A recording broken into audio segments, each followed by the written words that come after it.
But hey, what are you going to do? I made a fantastic sandwich and I just had to eat that sandwich. So that took priority, to be honest. But we're here and we're ready for the show, ladies and gentlemen. Ready as we're ever going to be, honestly. But welcome to, thank you, D. We're welcome. We're here and welcome. Thanks very much for joining us. D, take it away. Do that thing that you do. What's going on, everybody? This show is for educational and entertainment purposes only. You have to be 21 and over to be here. If not, you have to get the flying flock out, or we'll send those Canadian cobras after your ass and chase you out. Back to you, Fumi. This is taken for absolute Thanks ever. very much for Oh, joining okay. us. Finally, D, doing it. take it Hold away. on. Whoa. There we go. There you Okay. go, D. Absolutely. Ever to start, yeah. But we are apparently live streaming, so welcome, folks. Thanks very much for joining us. Boom, there we go. We got the chat open and everything. Like Dee said, the show's for adults only. Of course, don't emulate anything we're doing. We're just basically cartoon characters here. We were created by AI in the fevered mind of Mark Zuckerberg, probably in some Bay Area mansion, or I don't know, maybe he's in Hawaii right now thinking up crazy stuff. And so you would never emulate somebody's figment of imagination. So don't emulate us either. Don't take anything we do seriously. And of course, don't copy anything we do. Nobody in the chat yet. That's kind of unusual. Well, maybe it's because we're late, but anyway, welcome to whoever's going to be in the chat here in a little bit. The rules for joining the show, if you guys would like to join the show, are simple. Ask nicely in the chat. That's all you're really going to do. Don't be a dick. Don't share a dick. Don't be a fucking asshole or prick or some kind of weird lunatic. Don't come here to start a fight or I don't know, just be a jerk off. Come to smoke a joint or to just puff with us for a little bit. Good Come to idea. ask some questions or even to answer some questions if you have an answer that we don't know. Maybe we've been thinking about something for a while. And you're like, oh shit, if you've been talking about such and such, I know the answer to that. Well, hop on up. Just honestly ask nicely in the chat. We'll be happy to send you the link there. Where else can you talk to Flora, North Star, and of course the illustrious D? Although D has his own channel, you can talk to him there as well. D underscore 745, I think it is. Is that right, D? Yeah, you got There. it, honey. Boom. Speaking of which, we might as well start saying hellos. Go for it, D. Welcome. Namaste. Hello. Bonjour. Guten Tag. Hope everyone's having a great day. Um, I'm smoking on 24 karat gold. Just hanging out. Wait. Um, yeah.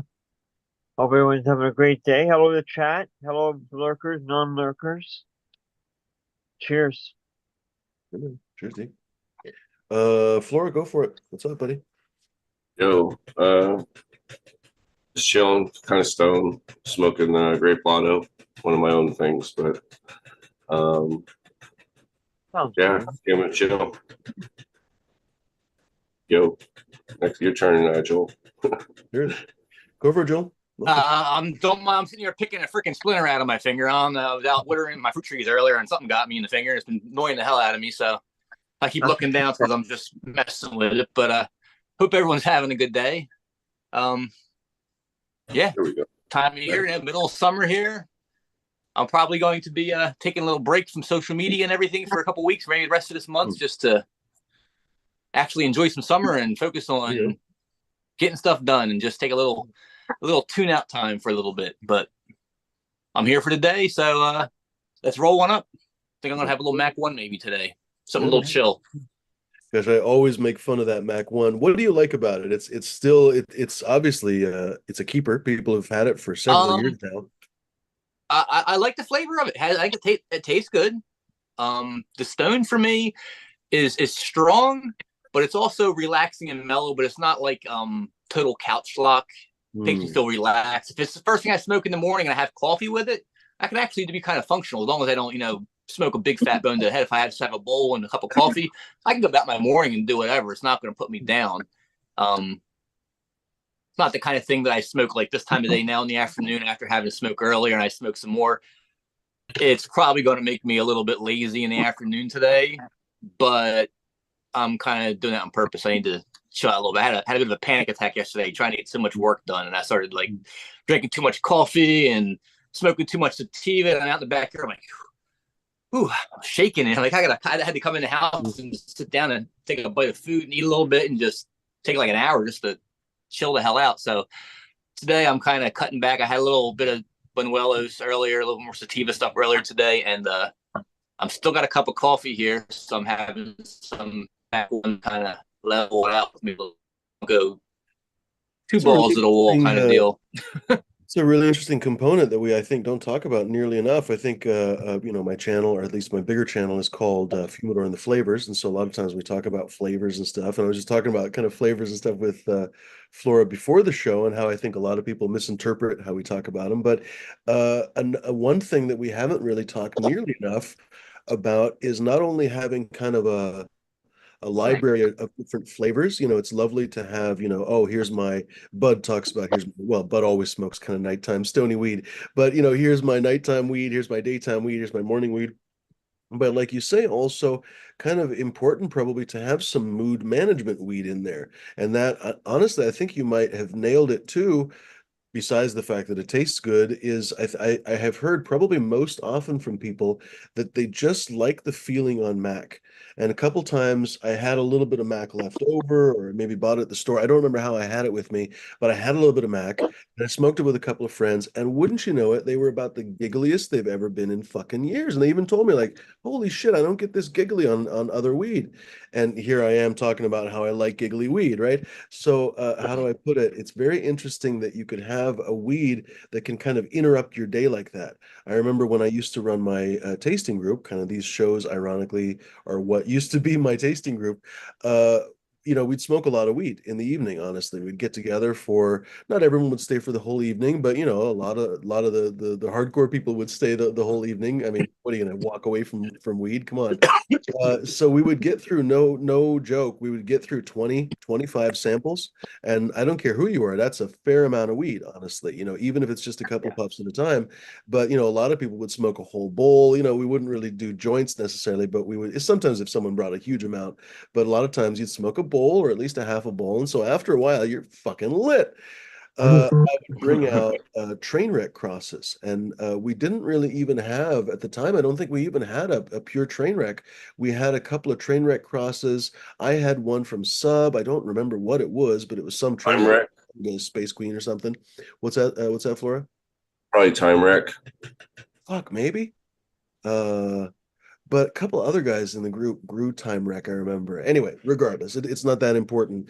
I had a couple of train wreck crosses, and one of the other guys that was kind of he had a sister group. He had a gardening group where I had the tasting group, basically. He was also a breeder, Cannabisian. Some of you guys probably remember who he is.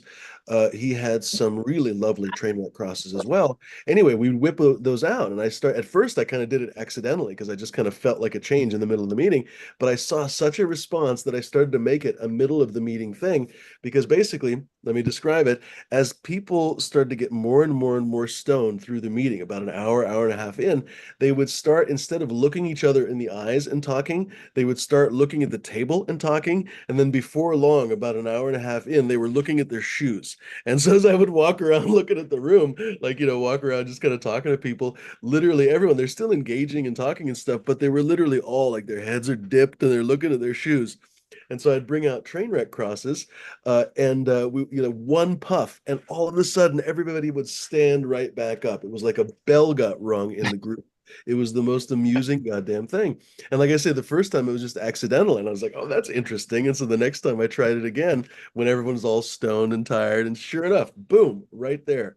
So that's a little bit different version of what you were saying, but still kind of a mood management mechanism. I don't know. I don't know what I'm trying to say exactly in terms of verbiage, but an interesting thought that you should always have in your kind of weed quiver. Of course, not everyone gets to grow this way. And of course, if you can only grow a couple plants, do what you can, right? But if you have the ability to grow 10, 15, 20 plants, I think it would be wonderful not only to have your favorite smoke, obviously, lots of it, I'm sure, but also a couple other things you're trying, you might want to try out with friends or whatever else. But then a couple things that, like you say, if you had a bad fucking day, that's the weed that'll solve your day. It's not your normal weed, probably, because your normal weed, that's just normal day stuff. But if you had a crappy day, if your freaking boss yelled at you, or your business failed, or I don't know, your dog got lost for 2 hours, whatever it was, you might need to correct that mood. It would be really good to have that kind of stuff. I always mean to grow some CBD. So, I feel like in that quiver, you should always have some CBD too. I never end up doing it. Right now, I have some Pennywise, but fortunately, I was gone so long. The caretaker had a caretaker and whatever. I don't think the CBD plant's going to come in. But, ideally, you'd have a CBD plant, some kind of a happy mood management, and maybe a more sedative mood management plant. I don't know. I don't have to talk the whole time, but it was an interesting point, Orstar. I really like it. Yeah, Another for good sure. I one always keep a on that. CBD plant in rotation for sure. For one, the mission I grow, it's a 1-to-1 ratio. My wife likes that a lot when it's like menstrual cramps and stuff. So it just really just alleviates overall body pain and just a relaxing feeling, a well-being feel. So it's always a go-to. I like I said, I don't need to grow a lot of it because I'm not smoking that often, but I pop one in the greenhouse every year. It's usually enough to last me the whole year. So it's something I smoke maybe once or twice a month is all. Hard evening, my back's just stiff. I can't get comfortable on the couch. I go smoke a nice bowl of that or share a joint with my wife of that, and usually fixes me up pretty good. So CBD is definitely something I like to have on hand, but exactly, I don't smoke it all day long. I smoke it rarely, but when I need it, I like to have it. That's for sure. What do you think about that, Flora? By the way, Couch in the chat says he doesn't like lazy weed. I generally don't like lazy weed either. I mean, there's a time and a place for it, when you sit down for the evening and just, I don't know, watch some TV or something. But even then, like, fuck, we've been watching The Wire lately, like on really lazy, sleepy weed. Man, you'll start to fall asleep during the episode. You're like, oh shit, what did I miss? Or, like, fuck, I love indicas. Indicas are my shit. That's what I like. yeah, well, to each their own. I can smoke them all day long though, but I don't know if I'm ADHD or something because they don't affect me that way. Hmm. But then again, like I can drink a quad shot espresso and go to sleep. Hmm. Yeah, They say I'm kind of that. Go ahead, D. I'm kind of the same way here. I like indicas and I like coffee. And I can drink coffee all day long, and then even in the nighttime, and it makes me go to sleep. Hmm. It doesn't Oh affect my me. goodness. Yeah. It's interesting. You always got to remember that everybody's so different, I have to make sure that I don't have any coffee after about 12:30 or so. So this is my last cup for Really? today. After this, if I have any coffee, it starts affecting me until the evening time already. It's Well, let's see exactly. then. I just now I will still drink freaking 6 to 8 cups of coffee a day during the morning. That's between like 5 in the morning and noon. I got to ride it out for the rest of the day. But That is I do, amazing. I do like sativas too, though. I feel like I don't know. I don't know if it's my imagination or what, but I feel like there's a lot more flavors to be found in a lot of the sativas. I There's just there's a lot of flavor in sativa, and you know what? Some sativas for me, like during the day when I'm on my body and I feel awake and up and going, they keep me up and going. But in the evening, if I'm starting to get tired, I've yet to really have. I've never went and smoked a bowl or smoked hash or something when I'm actually exhausted and it woke me up. I mean, it got me feeling a little more alert. But like 5 minutes later, I'm like, all right, I'm ready to pass the yeah, hell it's out. not So it's not like it. caffeine. Yeah, it's not. It doesn't wake me up like that. It might get my mind going for a couple of minutes, but then I'm ready to go zone back out again. So I could smoke a good strong sativa. It actually kind of like makes my mind wander more. So I'm not thinking of what's keeping me awake. So I'm like, if I'm falling tired and I can't sleep, I'm thinking of something I got to do. I could smoke something that's a strong sativa, gets me all psychedelic feeling, just a more imaginary. And I think of more fun shit, and I fall asleep. Yeah, I definitely like smoking I don't think. sativa. I'm gonna go out and do Yeah, something. Just create, like you said, creativity. yeah, get your mind going. It's like you're gonna put your mind on like kind of like an autopilot almost. Mhm. It's interesting what you said about the variety of flavors, and I was just thinking to myself, what has the most flavors? And I don't know. I'm just going to think out loud because I was like, all right, definitely a lot of the kind of lemony, citrusy, fruity, mango, just all kinds of fruity flavors in general. I feel like predominate in sativas more than they do in indicas that I think are predominantly that kind of more fuel, Ashy. grassy, hashy, sometimes flavorless. Honestly, I've had a number of indicas that were basically flavorless, where I don't think I ever had any kind of sativas. I've had sativas that basically had no high, but never flavorless. I grew a bag seed of blue magoo years ago, and it was to this day probably the most flavorful plant that I've ever grown, most aromatic, but it literally wouldn't get a fly high. It had absolutely no THC in it whatsoever. Um, Anyway, what was I trying to say? I feel like the tar, the freaking petrochemicals and stuff predominate more in the indicas. I think maybe you could find some in some ties and stuff, but I feel like mostly no. I think that that's mostly more in that kind of Afghan family. So anyway, I'm just kind of thinking out loud. Also, I think that maybe I've gotten more floral stuff from the indicas than I've ever gotten from the sativas. So I quite like florals. And so, a few years ago, I guess I would have known less. I knew less, and I probably would have guessed that the floral compounds came from sativas. But now I think I'd guess the other way. So Yeah. anyway, I wonder honestly what the proportions are. Wonder if anybody's made a chart Yeah. that shows. Yeah, that'd be interesting. I find when it comes to the floral stuff, I find the florals that are on the sweeter side of floral seem more sativa. The ones that are more of like a stringent, perfumey kind of like a lilac or something, they seem to be more in the indica side. I find that are still floral, but there's different ranges to it. The ones that have like the more acrid Afghan background seem to be definitely indica side stuff. I think it's one of the reasons why so many different flavors can be in the skunk. And skunk number one has the mix of the two there really gives you a range of flavors, and so much breeding has been done with it over the years. They extracted so many different unique flavor profiles from skunk one over the years that I mean it's everywhere. It's in so much stuff that people don't even realize it. Mm-hmm. 710 asks an interesting question that always comes up here. He says, how do you feel about everyone moving past the nomenclature of indica and sativa? Of course, we have to say it's not the proper nomenclature, dude. But there was just an article just a couple days ago I spotted on I probably didn't save it, fuck. But it basically was another article that has come out, I guess another study that basically shows that indica sativa is essentially horseshit.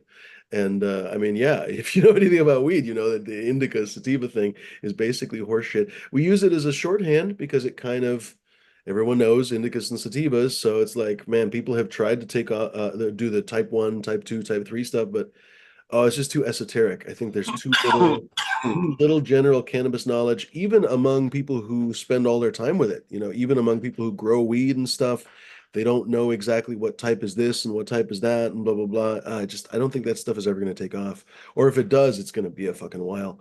So I feel like we're stuck with it. I feel like we're just stuck with indica sativa, and that is what it is. And if we're among friends that know what we're talking about, wink wink and stuff, but I'm just like, I think that ship sailed, honestly. I don't think we're going to change it.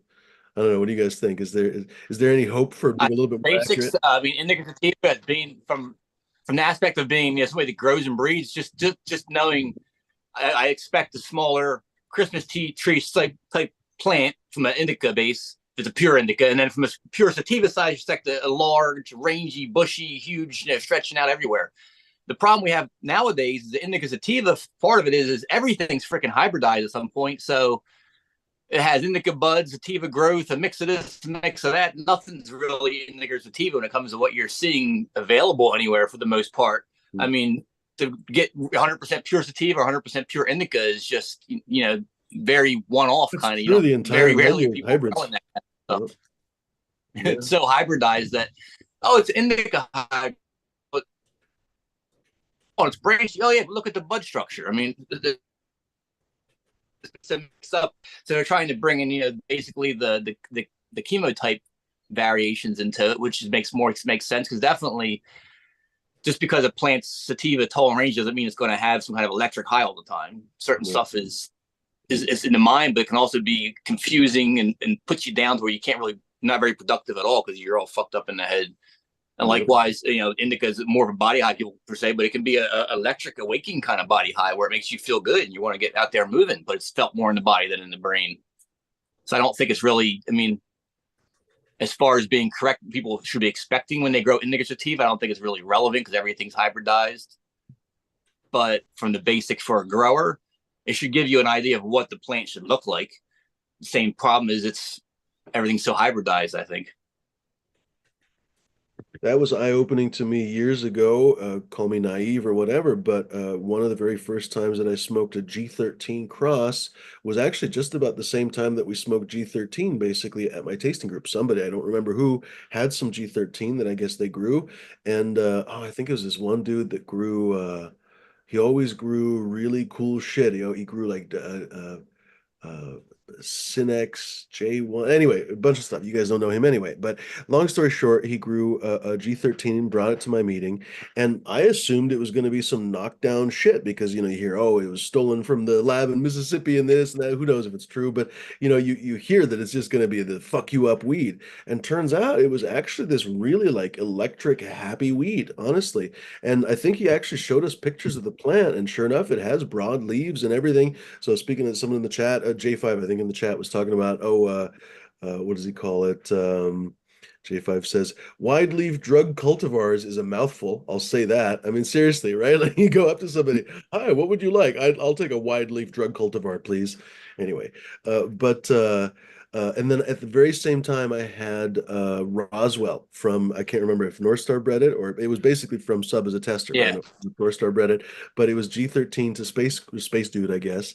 And that too had this really electrifying high. I remember telling everybody that it was like a microdose, basically, of mushrooms. It really felt like you were being kind of, I used the metaphor, it was like a cow being basically beamed up into a space, like a saucer or something. Just imagine you're the cow. It had this weightlessness, basically, of really just this extreme weightlessness. And again, G13, when you look it up, is supposed to be a fairly extreme indica. So definitely that effect is not universal. That kind of knockdown effect that doesn't persist across every single indica plant. And I was going to say, speaking of broadleaf or anything else, when you look at the genetic basically squares, how do I put this? You can combine purple, broadleaf, and super racy sativa very, very easily with just a couple permutations of the parents. So there's no reason to think that every single broadleaf cultivar, even if it is super purple or anything else, is going to be stony. It might be as freaking racy as anything you've ever smoked. But anyway, get off my freaking soapbox. No, you're correct So, for sure. I think I had it was the LA Confidential I had grown from DNA Genetics. I actually have some going on there again, but I find that to be quite. It doesn't knock me out. It makes my body tingle, and I kind of feel like, yeah, get up and do a little something. So I don't believe that just because it's indica sativa exactly, it's not going to dictate exactly how you're going to feel after you smoke it or anything. It's even less prevalent nowadays. So it's more for the person growing it to say, all right, am I going to fit this in my indoor tent, or should I definitely have this in a bigger pot and stick it outside somewhere because it's going to be stale, or am I going to need extra trellis?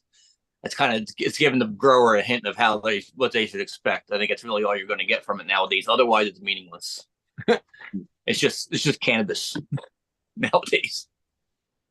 that's the It's all thing, hybrid. too. Like it's all so hybridized. When you go to a dispensary, when I was down in California still, last what 2, 3 weeks or something, I ran out of weed, and I went down, I got some from Bud. Thankfully, that was probably the best weed that I smoked down there. But when I went to the dispensary, every single thing on the dispensary is a hybrid. Like I mean, really, there wasn't anything that I could call like a sativa or even a full-on indica. Like they had gelato crosses, they had cookies crosses up the ass. They didn't really have a lot of OG crosses that I saw. Tons of runts stuff, surprisingly, all kinds of different runts crosses.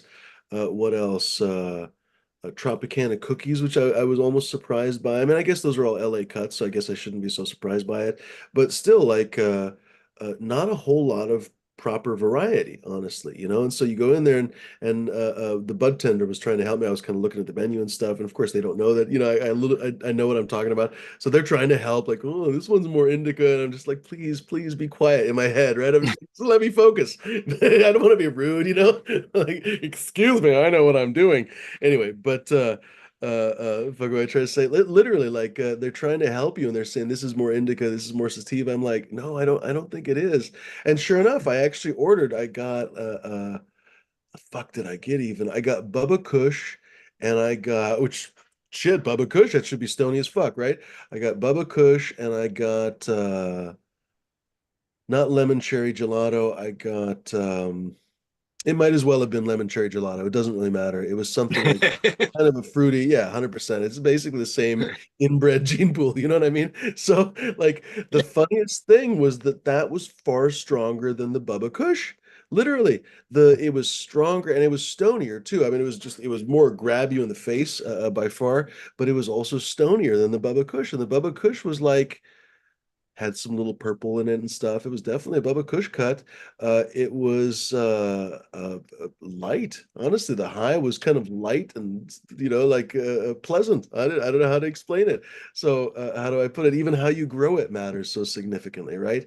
Anyway, but I guess where I'm going to with this is even even if you have something like Bubba Kush that's a lot more indica than anything else, it still comes out a lot of times on the menu kind of hybridized by the way they fucking grew it, I guess. So how do I put it? The nomenclature basically is all just kind of a dart thrown against the wall anyway, a little bit, like we're just kind of Mhm. sort of describing these things, I feel like. I don't know. Well, part of my whole goal actually with breeding is to kind of create a sort of actually a hybridized high, but a sort of a multi-layered flavor and sensation, everything else, kind of an experience of weed. And I don't think that you can really do that necessarily with the pure indica, pure sativa, besides the fact that they're kind of difficult to grow. So for me, I've just kind of barreled down that hybrid path, I guess. And when I think about it, so did everybody Yeah, else, like it's all fucking hybrids. pretty much. I mean, I have a lot of work. Majority of it's all hybridized because it's just basically it's what I'm growing in my greenhouses. For one, my greenhouses, pure indicas don't grow that well in the greenhouse. I find that the big large buds tend to mold out in the greenhouse quicker than other stuff. And then pure sativas is just too rangy. So a hybrid is what definitely does best in the greenhouse. Now, what I have done is I try to make sativa crosses and pick out the most sativa dominant ones that still have the added benefits from the indica, which would be the added bud structure and a little stronger on the branching and stuff. So they're not quite as flimsy, and try to keep breeding back to sativa and just hoping that I can keep enough of this, make it as pure sativa as I can while keeping it still being within range. If I can get, a Colombian gold that you can grow, you think it tastes like Colombian gold because you feel it like Colombian gold, but you brought it in like 13 weeks and you might have got an extra ounce out of it. It wasn't too out of control. That's what I've been trying to go that route.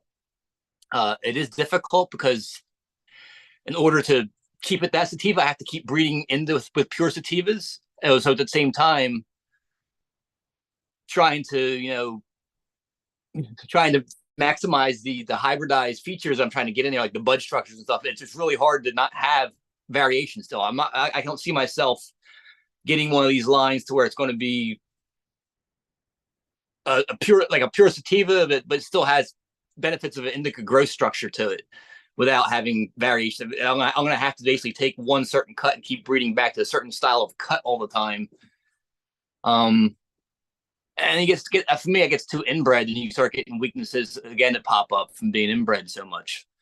So trying to keep the hybrid vigor with it still being like a pure sativa without being just basically like an F2 or F3 of a pure sativa line, which is vigorous, but then you're still lots of variation and still lots of sativa ranges and stuff like that. So it turns to be a very difficult process to where, I'll make menus and I have a few things that are not pure sativa, other than like F4, Panama, things like that, but things that are very close to being pure. You're still going to have variation. That's the best I'm going to do. I'm not going to try to go much further than that because then it just turns to be me doing a big waste of time where I have menus that are just, I don't know, just trying to inbred too much and trying to get more than you can out of it. Exactly. It's got to be, it's either got to, at this point, if you want that much sativa, you got to just grow sativa and just exactly grow the hybridized sativas that I have and take your sativa selection out of it. But I don't think for me trying to get to a seed form, it's worth going that route that far. It's really, it's difficult trying to breed out the weak parts of it while keeping it sativa still, or the opposite would be. The more you added, I thought of this question to ask you, and I was like, oh fuck, it's perfect. And then you kept saying more stuff that made it even more perfect. So yesterday, Captain 420 was on. I guess maybe he's taking a break right now. Oh, he's working probably right now. He's probably setting up that garden. But anyway, he was talking about, I can't remember what the context was, but anyway, the context was basically he's setting up a nursery apparently, and he wants to do some breeding. And I guess he has some Afghan one, was it Afghan one seeds or was it skunk one? I think it was Afghan one seeds. And he was like, "Oh, I can't wait to pop these." I think a friend of his had them or something, and they're going to try to pop these old seeds, basically. And so I got myself thinking, I never had a chance to interject in the discussion, so might as well talk about it today. If you were to, let's say, start a whole new nursery, basically, kind of like our friend, or a new seed menu, whatever the case may be, would you go to seeds like that? Would you go to Afghan one, skunk one, whatever, stuff that people worked on over the years and stuff that people bred with over the years, or would you try something fresh from the source?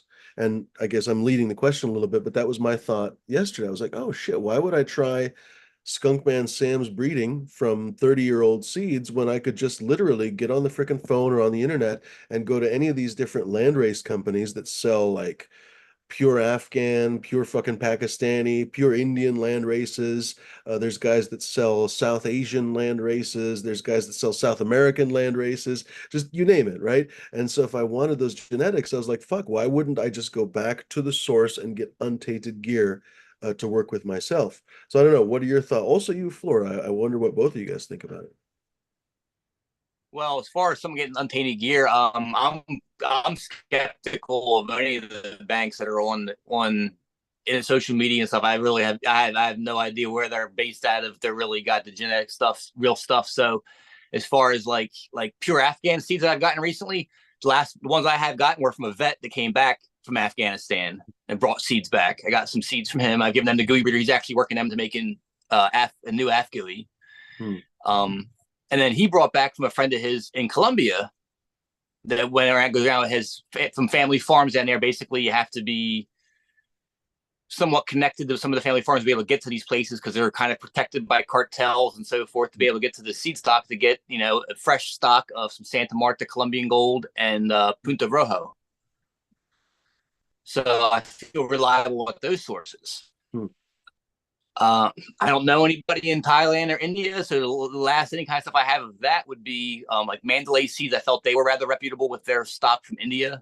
A lot of the stuff they had at the time, and basically cuts from old heads. It had the Gooey Breeder's old Northern Cali Gooey had old Thai in it from the 70s and Maui Wowie from back then, all kinds of old shit in. So I'd use that to work with.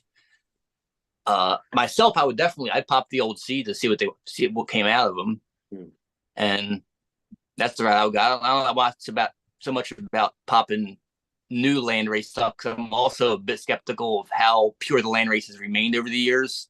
I feel like a lot of these places were trying to keep up with sales and they have to hybridize their stuff to keep up with what was going on around the world. So a lot of their crops might not be as pure as they used to be.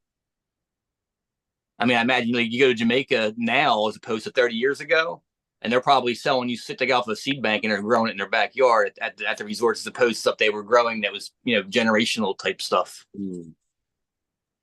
Yeah, man. Probably not pure lamb's bread. Yeah, really. That's what Bob was talking about, that everybody just basically grows like gelato crosses and OG and whatever the shit now, basically, because that's what they hear about on Instagram and I guess hip hop music and stuff. Their favorite rappers are singing about strains that are not from Jamaica, I guess. Well, even the last time I was in Jamaica, it was about 20 years ago.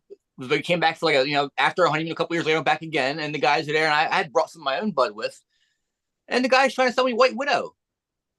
Oh my, I got the White Widow. I'm like, well, that's great. I can get White Widow in Amsterdam. I can get White Widow back in California. I'm like, do you have some lamb's bread? Do you have some, what do you have is local? What do you have that, your dad used to grow?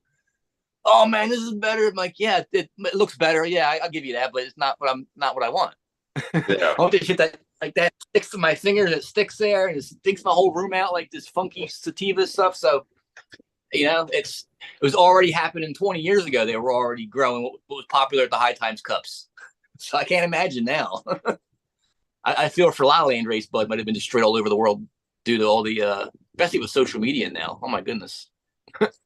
Interesting. and the greenhouse guy going all over the place and hybridizing people's land races. Yep. I don't know. What do you think about that, Flora? Like, most of us are not blessed with a pack of old ass seeds like that. But if you were, let's say, would you work them? I mean, I guess there's no reason not to, right? It's kind of a silly way to set up the question. There's no reason to choose between those seeds and something else. But if you were to, if it somehow came up, would you choose between those old seeds that have already been worked by a number of people, or would you try to get something? We've talked about a few different landrace seed banks. I don't know. I haven't had a chance to order from any of them. I don't know if you've had a chance to order from any of them. But North Star is right. That's the number one issue that we have is basically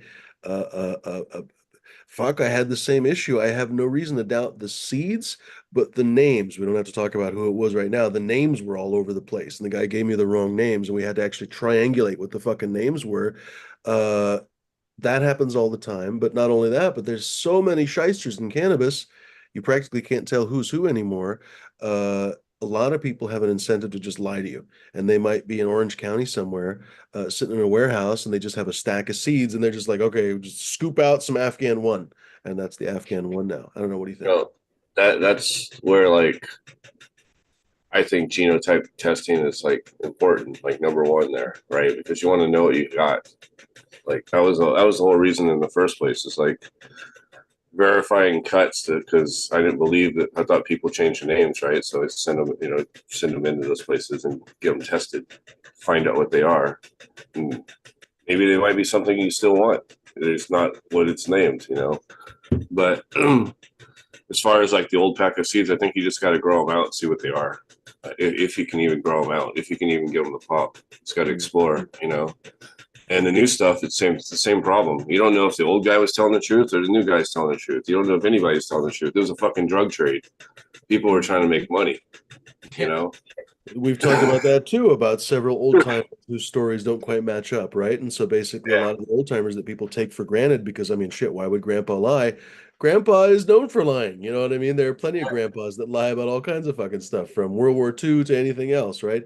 So, how do I put it? Plenty of those old timers lied about the genetics or just got them wrong or just got confused or whatever. Like they brought them back in a couple film canisters and one is from Pakistan and one is from fucking Sri Lanka. I don't know which one is which. We'll just fucking guess, right? So that happens too. We forget about that kind of stuff. Yeah. Anyway. Folks, we got a little bit of a late start, but I think probably all of us have a little bit to do today, so we're probably not going to go on for too much longer. So if you guys want to hop on here and join us, this is probably the time to do so. If you have any questions, if you guys have any additions to the conversation, Rory Gardner in the chat is saying Lamborghini is a nice lamb's bread strain. You wouldn't have guessed, or I wouldn't have guessed from the name. Who else is? There was another comment. Oh, Braindead is saying Taliban is the best score for skunk. In here.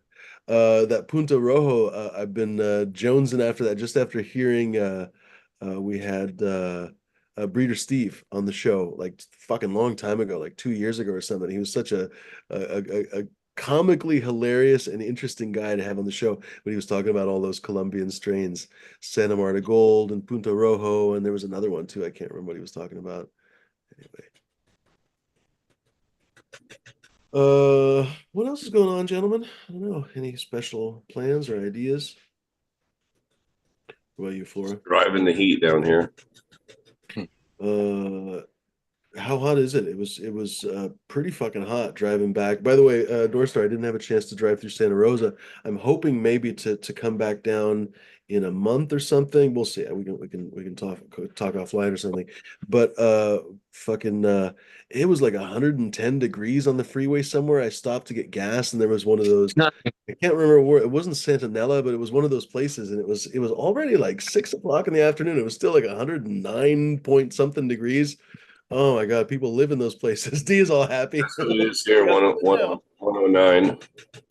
Jesus H Christ. Oh my God. That's my kind of weather. I couldn't do it. I mean, it is. People like to say that it's a dry heat, which is true. There's a big difference between a wet heat and a dry heat. Oh, here's Bud coming to say good evening. Yeah, it's a dry heat out here. It's a desert. So, but even still, it's pretty fucking hot. Hot is Uh, hot though, you know. It's how like hot is hot, cold. you said? I said hot is hot. I mean, it's 109. Like I don't know. It's hot. Mhm. It doesn't matter who you are. It's still hot. Uh, shit. I saw. What was it? I was at Costco in Woodland, and it was like okay, it wasn't over 100, but it was like 92 degrees. It was actually a little bit unseasonably warm, I guess, for Sacramento that day, Woodland anyway, and because people were complaining about the weather all over the place, and there were a bunch of Hispanic people selling fruit in the parking lot, and I was just kind of laughing to myself because they all had sweatshirts and long sleeves and stuff. And I'm like, for those people, this is like chilly fucking weather, right? Like they're used to being out in the full sun when it's like 120 degrees. For them, 95 is a cool fucking breeze. You know? Yeah. Anyway, I uh, got long sleeves on right now. do you? I got a Nice. hoodie.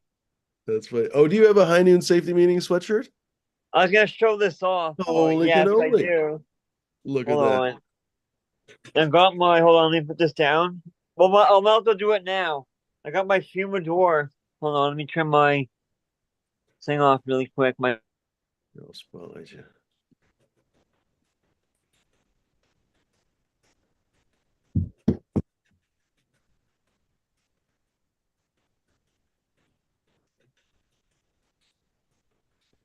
God, I'm a problem. Okay, there we go. Check it out. Get your Nice. humidor. I got my Indy wear on, brains. Nice. and then hold on. But wait. Bum, bum. Nice. Lime River Rose. Sweet, D. Nice. Got my wear on. And Hey, get the yours next at step is humidor. the rips off the break off pants and it's floor nugs. That'd be funny. Here comes the Fumi thong with the That's rip it. off hand. Exactly. What's going on, bud? Just in time for the fashion show. Hi, everyone. How's it going? Hi, bud. Doing Oh, look at the good. hearts. Thank you, everybody. What are you Thank you twisting for up the there? love. Cheetah piss? As he's lighting. Slaps. Oh, slaps. That's isn't Look that it up. exotic genetics? I think so. I don't know. Slapped with a Z. I know there's a Mhm. slap with an S. I think what is it? Grease Monkey's one of the parents in the. So I'll look it up. Oh, exotic genetics. Yeah. Exotic Mike. Yeah, slaps with Grease an monkey. S, I think wasn't that interesting looking, but slaps with a Z seems kind of nice. Slap. Yeah, it's Grease got that monkey's a good purple. strain. Like the slaps has that purple thing going on. Like probably the deepest purple out of the strains I grow. Runts Slap. by Grease Monkey. The leaves Nice. basically turn black at the end. Grease monkey's fire. Mm-hmm. Yeah, it makes good hash too. Really easy to wash, really easy to squish. Um, Oh, really? figure I've had the runts cut for a long time, but I haven't had a chance to grow the flower just by itself. I've never had I don't know, just never Runs is good. time. Haven't had a chance to wash it or squish it, although I haven't had my press set up for a couple of years anyway. Um, God damn, I hope to set up my press again soon. Anyway, I should have gotten one of those. I should have listened to the dude. Oh my God, he's got 100,000 followers and stuff. The guy, low temp plates from Colorado. Used to be kind of a small business, right? And he used to offer sales everywhere. Now he's like some fucking hot shit all over the place for good reason. His shit is wonderful. I could have gotten his full tabletop press for just he was going to give me some crazy deal because that was still when it was like a smaller business and he was friends with Pedro. I was friends with Pedro. So he was like, oh, I can give you a discount. It's fine. And I foolishly did not listen to him. And so I ended up getting my own full size. Fuck, what's the brand? Anyway, basically a 20-ton press that's wonderful, but it's stationary. It weighs fucking, I don't know how many 100 pounds. So you can't take it with you. And instead of taking his tabletop one, literally weighs maybe 30, 40 pounds. It's got the crank. It's got the same crank, by the way. So that thing basically wouldn't have changed. And then essentially I could have taken the press anywhere I want. I could have pressed it here while doing the show. Did I listen to the owner? Did not listen to the owner. And I ended up just buying the plates. And I even bought the wrong size plates. He really told me to get, I believe, the larger plates. And I was like, no, I really want to get the smaller. Yeah, sure. I should have listened to him. Turns out sometimes you should listen to experts. That's the lesson in life sometimes. What can you do? But it is what it is. So yeah. Do you do much I know you do washing, North Star, but do you do squishing at all? Do you have a rosin press? No, no, at all. I bought one of the smaller little like one that works in an arbor press back in the Oh, day, a little, and it had hooked up the email to it for the heat source, and I never got it to function properly. I just went through a bunch of press stuff. It was just would never heat up right. I ended up bending the handle on the arbor press, and I got frustrated with it. I haven't used it since, but shit, I have a couple strains do not wash for shit, so I like to do some flower pressing of them. They're really just super gooey, sticky, and even when they're frozen, they're soft and sticky. So I would like to try that for it, but I just need to break down and get a decent press, something hydraulic for sure, that has some kind of horsepower behind it there. yeah. When I I'm have to a place believer in pressed flour. I don't understand why it's been such a forgotten part of the market because the flour, the bubble hash is so much more of a difficult process. It just seems like the whole obsession with white hash is really the only difference. I don't know because the flour rosin I feel is a little bit more full spectrum. You're squishing from the plant matter as well instead of just from the trichome heads. I don't know. I guess that's a soapbox that I don't need to stand on necessarily right now. But I'm still a believer in actual flour rosin. If you don't over press it, I think a lot of people because people always say, oh, it tastes like popcorn. Yeah, if you basically over press it, if you use too much pressure, a lot more difficult to overpressure flour as opposed or how that's terrible English. It's easier to blow a bag and basically use too much pressure with hash than it is with flour. It's pretty difficult, honestly, with flour to use too much pressure, but you can. You Your still mom, bag and stuff like that. But the thing that mostly happens is people just literally cook it too hot. And the problem is that heat and pressure combine in those circumstances. So basically, when your plate is fairly hot already and you're using a lot of pressure, actually you're conveying a lot of fucking heat into that rosin. And so basically you burn that shit and turn it into popcorn. So if you actually keep that in mind, you lower the plate temperature and also lower the pressure of the plate, and sure enough, the flour still gushes out basically, or the rosin still gushes out, and you get nice light colored rosin. It is what it is. Well, I also think I noticed that rosin, not the flower press, the lighter colors, like they're chasing that, and a lot of them are like cutting shit down what I think is too early to achieve that. Like sometimes, Yeah. oh, it's tasty and all that, but like it's not the like sometimes I don't feel there's the developed high in it. Yeah, maybe if you left it up at the proper time and then did it, oh, but it might be a couple shades Right. darker or still not nice color, but like a lot of the people are chasing this like almost white or super light color. And most of the It's a time I feel misconception. like It's that's purer. achieved It's better. by cutting shit down like on the early side. Just my observation. Hmm. It's too much focus on one thing, just trying to get purity towards THC or towards cannabis, certain instead of looking at the overall picture of the quality of everything, your experience, the full spectrum, the flavors, the whole nine. To get all Because that, even got a clear product. like way back when first hashes I ever had were like traditional hashes. And the most predominant one was like this, what they called Lebanese blonde, right? It was the lightest color, right? The best hashes were the darker, like Moroccans, or I forget all the names, but some of them were black even. Some of them were darker. But the blonde, which was the most readily available during that era, yeah, I mean, it was tasty and all, but some of those other hashes were way better that were darker. I mean, yeah, I don't know why the white hash craze is basically still years later the dominant freaking path of hash. If you don't have white hash, you basically can't sell it, from what I understand. It can't have any yellow in it, can't have any other color at all, basically. That seems kind of idiotic. I don't know why that's I mean, as a customer, I've never basically stood there and picked hash based on the color. I pick it based on the flavor or the strain or whatever. So it's bizarre to me, but maybe I'm a different kind of customer. I don't know. Well, and a lot of that's achieved by like, yeah, the Where it earlier comes you from. harvest, the lighter color it's going to be.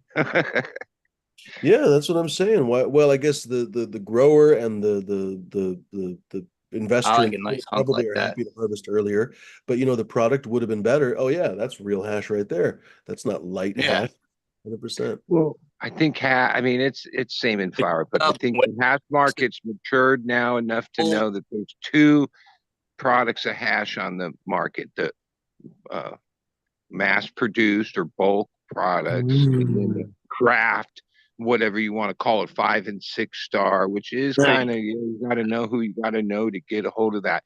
Those guys are true artists, and yeah, usually produce the best shit. But oh, on the commercial side or the jars in the rec market, oh, those look great.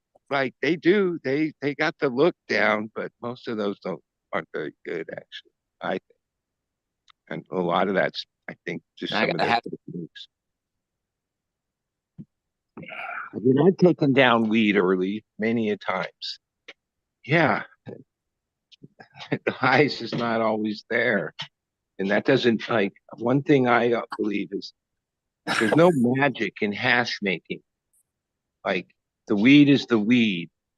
So, like, if that same bud, you dried a little of it, smoked a joint of it, it would, there's no magic that happens in making the hash. Like the Blair Witch Project over there, bud. What's going on? There we go. I know that there's Oh. a misnomer among some Mhm. people, but like, yeah, if the weed's only average, no matter how the hash looks, then the hash is average. What are those, Joel? Like they call This those is jack. the Bunuelos to 4570 pool. Basically it's a couple batches just mixed together and rolled up like a cannoli style I got a fact. to a wad. And it's on top of this more Mac 1. I think I'm gonna roll up a joint for after the Back show. one. Oh, go ahead. Oh, that hash looks good. Get nice clear domes on it. Yeah, look how melty it is. Do you notice like the Colombian, like the Colombian you have and the Mac one? Do they taste like the same Colombian? Like, do you notice those notes, or are they different? Or are they totally? They're different for sure, but definitely at some of the woodsiness, the piney woodsy flavors, they're definitely similar in the background a little bit, but they get different directions for sure. But they have a little bit of that similar, what I call like classic good cannabis kind of thing in the background, like an old school good cannabis.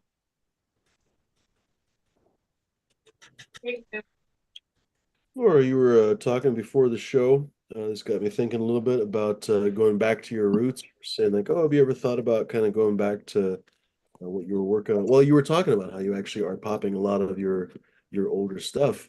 Actually, would you mind talking about that? It's kind of an interesting idea that you basically, after having grown a bunch of other people's clones and stuff, I think this is a very common sentiment among other people's stuff for a while, and you kind of want to grow other people's stuff because it exposes you to other Well, flavors. that, I want to see what all the hype is about certain clones, right? But you only have so much space, right? Because I don't know. Let's face it, like I'm in a desert, so I'm not really doing stuff outside, and electricity is expensive out here. Water is expensive out here, so I have limited space. I can't like pop all my stuff, so I'm getting that, and then like also grow all these other hype things, right? So I got to pick a certain amount of supply and then explore those. And then a lot of times it's like, you know, The first time you grow it, you're like, oh, maybe if I do change this or change that or tweak this or tweak that. So you wind up growing it 3-4 times. Next thing you know, like fucking years gone by, you know, and you kind of get in this cycle where like if you keep just growing everybody else's shit, you're never gonna fucking grow your own shit. And you see pictures of people growing your shit, and you like might have buddies in town that are growing your shit, so you get to see it, but that's not the same as like you growing your own shit, right? So it's and then also it's like some of the stuff I've grown, like it's starting to age now, so I want to go back and like some of those flavors, like I like the stuff, all that stuff I made, like I really liked. Like that was my favorite shit that I put with my other favorite shit, you know, and try to make something that I like. So like all those things I like, I already know I like them, so why not explore, you know? 100%. And I'm like this firm believer in like things have to acclimate, and it takes a couple runs before you can really even Yeah.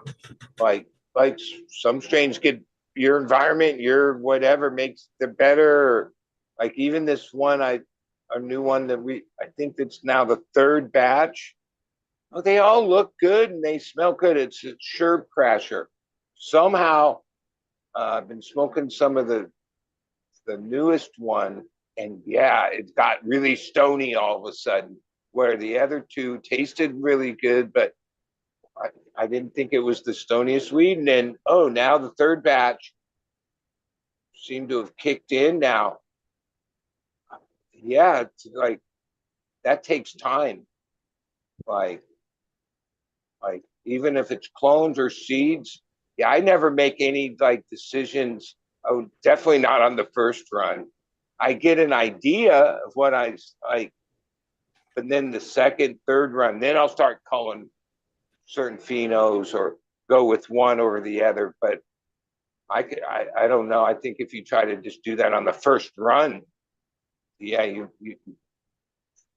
not so sure you're really getting a good, you know, things have to acclimate. So with your seeds, that means saving a cutting of every one of them, Yeah, right? So like that takes up electricity and light and space, yeah, and you know, yeah, all that, and organization, yeah, labeling, time. and a lot of Now, see, times, like in I my got thing, I'll end up getting rid of something, but that doesn't. It's already in cycle, because by the time you've gone that far, you've taken clones off of the clones off of the clones, and so they're in the plant count. Rarely do I go. It has to be really bad that I'll go and say, yeah, kill those medium-sized plants and everything of this. I'll just grow those out. Like they'll just stay in cycle. Usually it's only a few. And sometimes, yeah, I've eliminated not taking new clones of it. So the last plants of it that will sometimes be like, yeah, I don't know. Like it'll make me second guess my decision, but it's already too late by then. Sometimes there's been strains I've let go in the last plants of it where it's too late at that point, unless I re-vegged or whatever. Yeah, like I grew a couple strains for years and then got rid of them. And then the last batch I grew came out so good, I was like, fuck, maybe I shouldn't have got rid of those. It's like a Murphy's Law thing. Plant knew you were trying to get rid of it. It's like, hey, motherfucker, this is what I Yeah, am. that's what I feel like happens. There's things like, I don't know. There's things that happen with cannabis that you can't explain. Okay, right? Like it definitely has a mind of its own, and yeah, it's not. I get the science, but science will never accept that there's these that what I'm talking about, like energy or things like that. Like science is real point blank, right? Cut and dry. Tries to be. Yeah, cannabis isn't that way. Like I know they're going to quantify it to a certain degree, but there's a certain part of cannabis that's its own thing. Energy. I just call it energy. Like your energy. The energy of the world even affects it. Now, that sounds like some hooky dooky, like hippie shit, but oh well, I believe in it. Mainly because I've experienced it.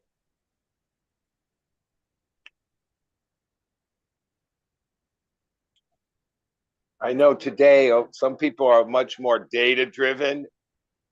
I understand that. I'm not that way. I'm the other way. Spiritually Yeah, I go driven. more feels good, then go with it.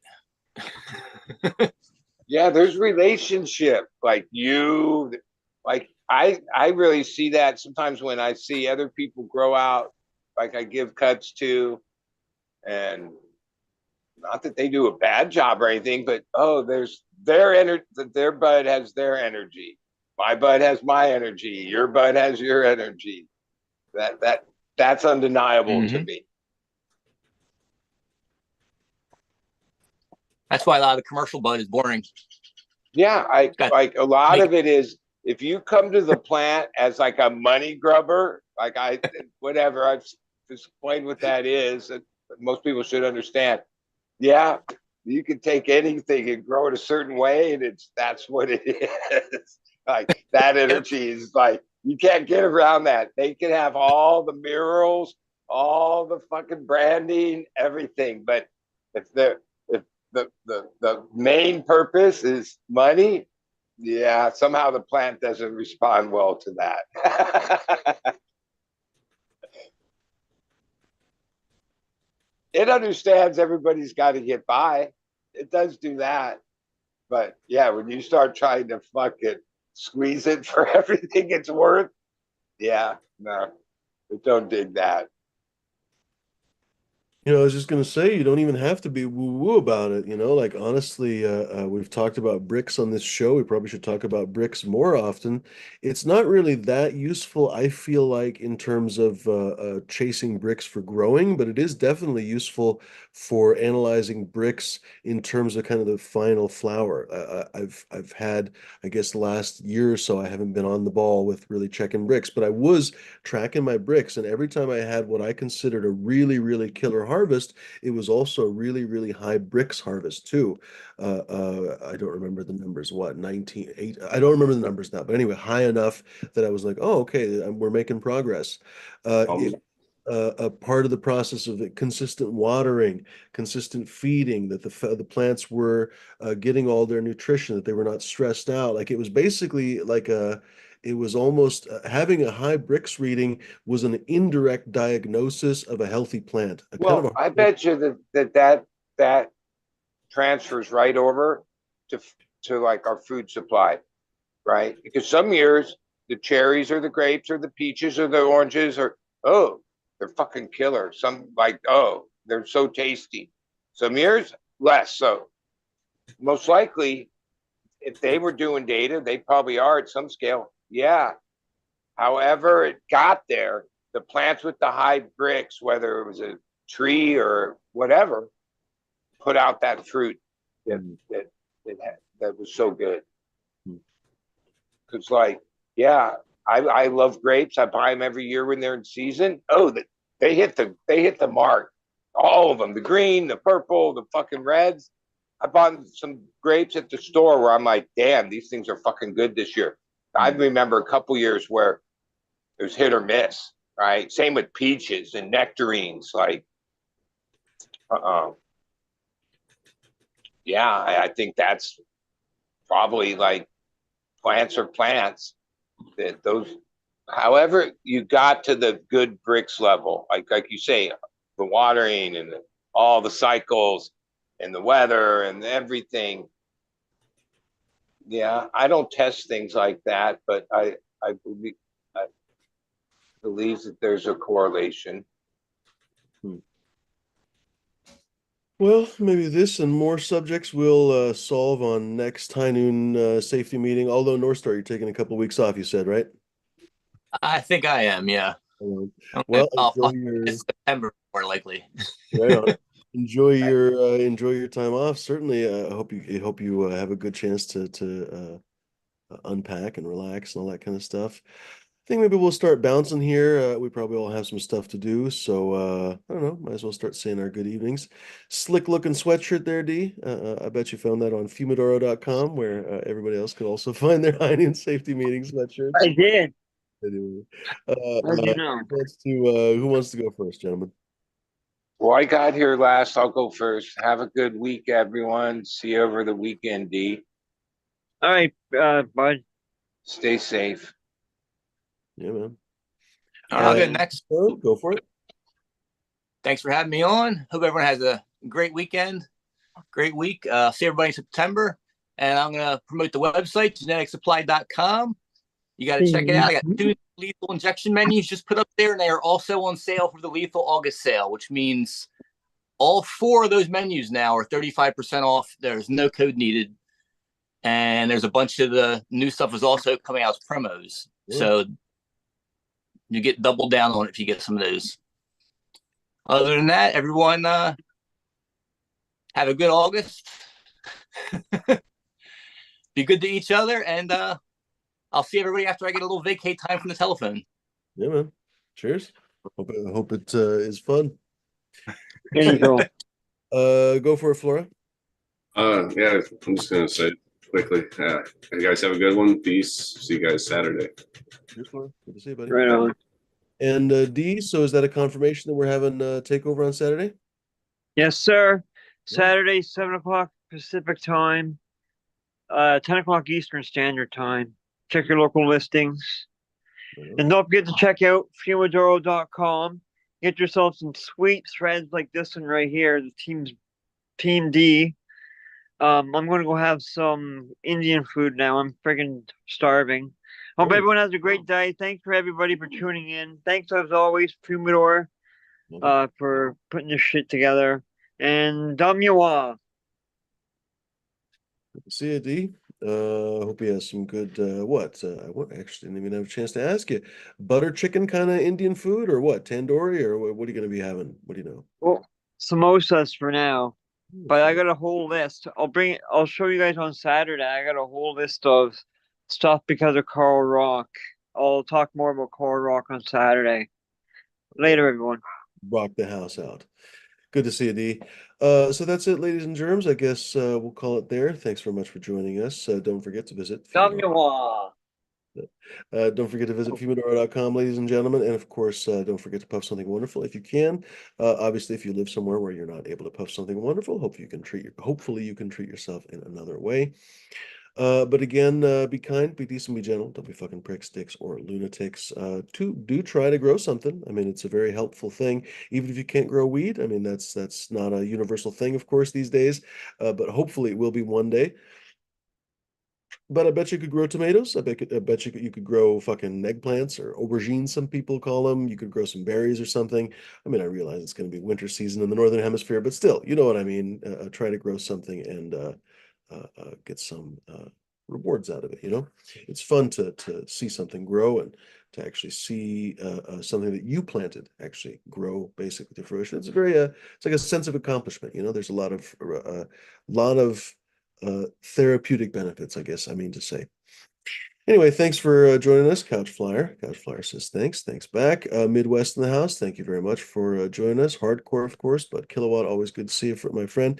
Hillbilly Herb, who else in here? Couch, Ala Telescope, your anus, Dr. Leave Me Alone, Grant Widener in the house, Benny Ben, of course. Good to see you, Benny.